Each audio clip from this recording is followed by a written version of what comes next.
লাইগা খেলতে আসে তাহলে গুপ গাপ করে বসাবো। চল মাঠটা দেখে আসি। এই মাঠটা খেলতে হলে খালি সালারা ঝামেলা করে। আজ পালিয়ে সালাটা গুপ গাপ করে বসাবো। চল খেলে চ। আবার জানলে মাঠে খেলা হবে না। খেলা হবে না কেন? এই মাঠে খেলবো। খেলতে দেবো না, না পারবি কইলি গা। খেলতে দিবি না তাহলে আমাদের গ্রামে মেম্বার কাটা পাবি। চল খেলে তুই না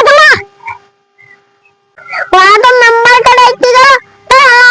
আমাদের মেম্বারকে দেখে আসি। চল তো দেখি। মেম্বার স্যার আমরা কি এই মাঠে খেলতে পাবো না? হ্যাঁ, তোমার এই মাঠে খেলতে বাবা, কে মানা করেছে তোমাদেরকে?